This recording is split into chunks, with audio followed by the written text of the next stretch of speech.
We are now down to the final 5 terms of the conspiracy theory iceberg, and I saved these 5 for a particular reason.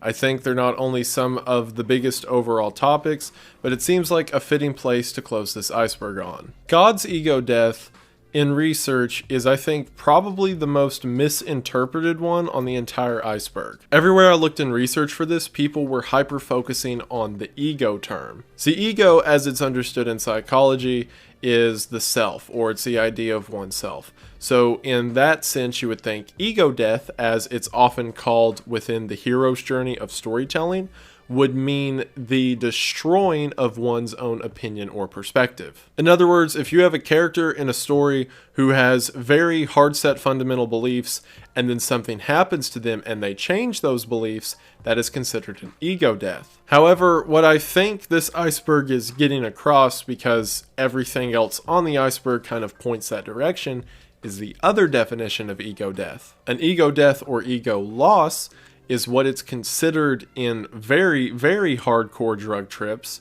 whenever someone's soul leaves their person. Or even more specifically, whenever your soul escapes your mind and your concept of thought and existence. In other words, it's separating part of yourself from another part of yourself. Here, when it says God's ego death, it's not talking about a change of heart God had.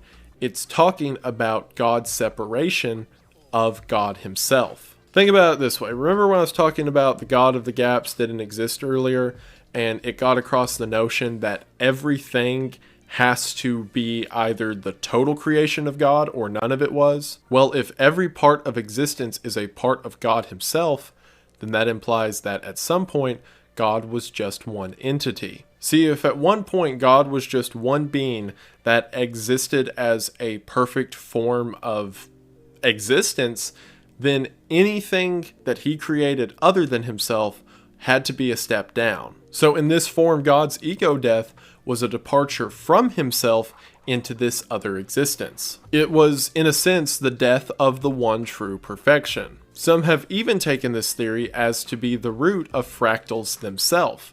Remember how I mentioned that people who have these crazy experiences say the entire world exists in these patterns, or that things like human thought and reality exist in patterns? Perhaps these broken patterns are the pieces of God separated from one perfect entity into the world around us. We hear of concepts in Christianity like the Trinity of the Father, Son, and Holy Spirit, and imagine God separating himself into 3, and this is extending it to the point that God separated himself into everything. But why would God do that? Why would a singular perfect being stoop himself to the point of humanity in order to create them? And that goes into the next theory, God's last wish.